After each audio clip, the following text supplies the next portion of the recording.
It is time for our monthly look ahead, look back review of everything happening, what's trending in luxury fashion this month. You know I like to keep you ahead of the game.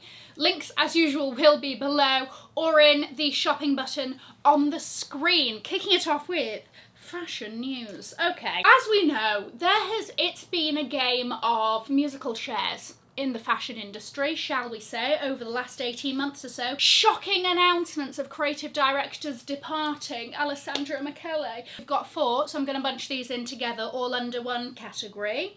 Keep up! Blue Marine sees the exit of Nicola Brognano.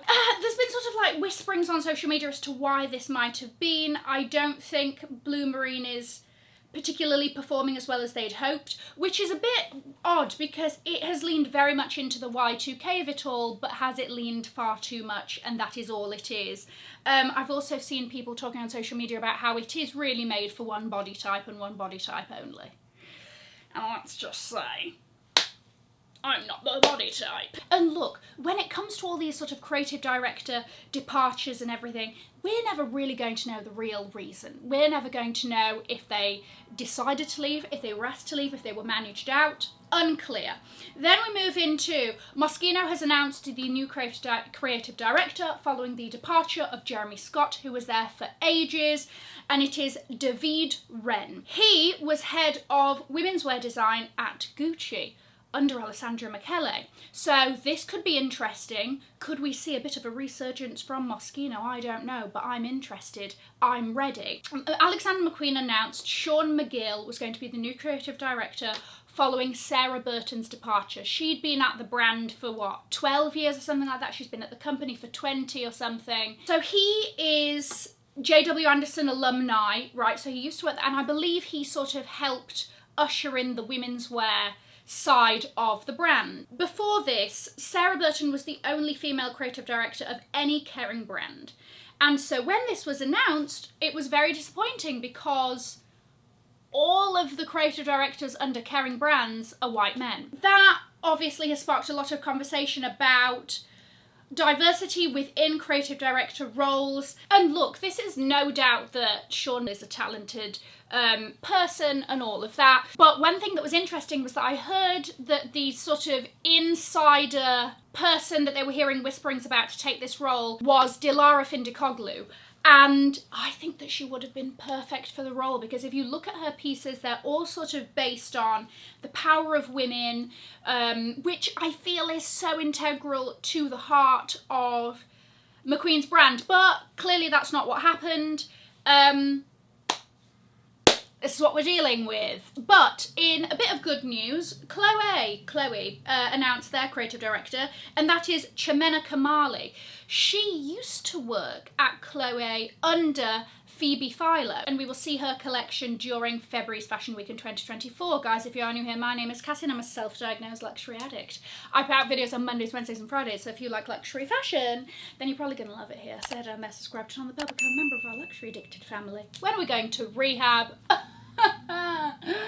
Never. Also have a podcast, check it out. The Lyst Index released their Q3 2023 list report, and I'm just going to go through the top highlights. The top brand, sharpened elbows, knocking Loewe off the top spot for Q2, is Miu Miu. Miu Miu has said, I hope you enjoyed your place at the top there, but you're back down to silver. All right, claim the silver medal because I've got the gold. Miu Miu is really coming out swinging. I mean, they just seem to be having success after success.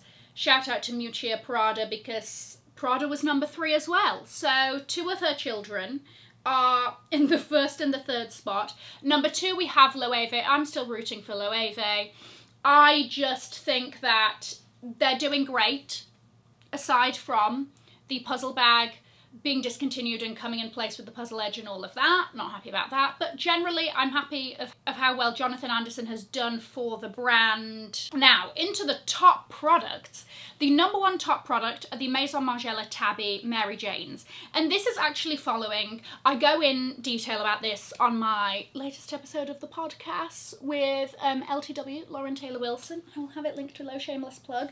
But there was basically, I don't know if you know the story of the tabby swiper on TikTok. Girl goes on a date, brings guy back to house, guy stole her tabbies, her Margiela tabbies, right? Ended up returning them, long story short. Because of that, searches for the tabbies I think went up 300%. This is a very much sort of fashion-y cult shoe.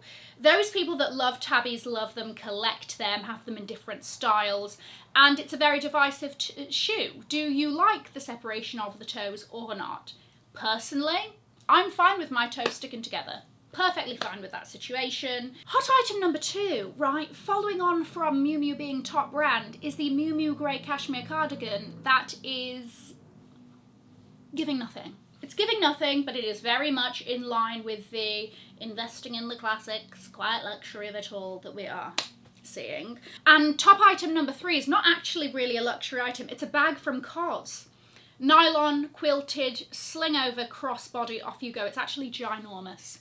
Bottega is opening a school. It has launched this month. Bottega has opened the Academia Labor et Ingenium, which I believe is Latin. Did Latin for a few years, so I believe that that is the correct pronunciation, but I could be very wrong. It's been a long time. The Academy will offer courses and training for the company's employees, partners, I think sort of local partners in the area to sort of share craftsmanship techniques and all of that.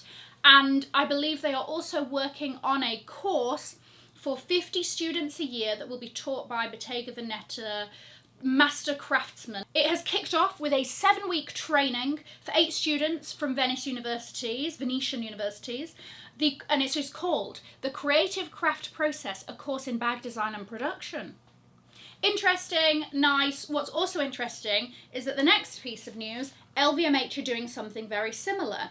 So they have got the Maison de Métier d'Excellence opening in the, I believe, 8th arrondissement in Paris. And that again is going to be a dedicated space of craftsmanship. But what's a bit different about this, so there will also be training and courses, but as members of the public, you can also go in and get a bit of like a hands-on, not quite a course I think from what I've read, but you can sort of see how things are made across various LVMH categories. So jewellery, watches, bags, clothing, all of that. I think that there's a way that we can sort of peep in as laymen and sort of see. But, you know, in a world in which we keep seeing declining quality, will these things help?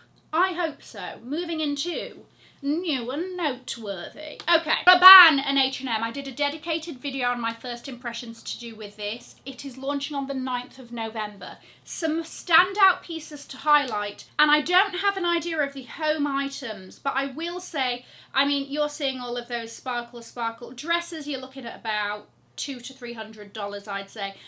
My favourite thing is the military jacket. You know I love a military jacket. You know that I have 3 Ralph Lauren ones that I've collected and I love them and they're the best things and I will simply never get rid of them. This is really nice. This is very nice. This is $399. It's giving all of the regality of, is that a word? Unclear, but you know what I mean, of a military jacket, the pomp. This with a jean, done. Easy. It's such a great statement piece. I will sing it from the rooftops. Don't get anything with that horrible faux fur. It's just, it doesn't look great. It looks matted, it looks, And there is also a turtleneck. It seems to only be in green, I think. This is from what I've seen, $70. Crystals coming down the neck, crystals on the sleeve. I like it. Jimmy Choo and Jean-Paul Gaultier came together to give us a shoe collection that has some winners, has some misses. The campaign was fronted by icon Kylie Minogue. The collection, you would see that sort of tattoo-inspired artistry that Jean-Paul Gaultier does very well. But my favourite shoes, I think, from this are the pump mules that have the loads of chains. And the best thing for me was, if it just had the chains on the front, I would be like, nice, great. But the thing that tipped me over the edge was that it has a chain that falls at the back of the heel that says Jimmy Choo and then the other one says Gaultier, and I just think that touch was great. Also, I will say, none of these shoes are cheap. No, none of them are even near the $1,000. Like, you're looking at 171. We're over $1,000. There's also a really nice pair of kitten heels. I personally hate the fact that they're kitten heels because I'm not a kitten heel girl, as my heel height suggests. But it's really nice if you are, because it's sort of a nude mesh with then crystals, and again, the tattoo-inspired script and all of that. Then there's an over the knee, sort of, it's meant to look like skin. It's meant to look like tattooed skin. Kind of goes through me there. But there is that, if you're interested. But that's currently out. Prada is collaborating with none other than NASA. Yes.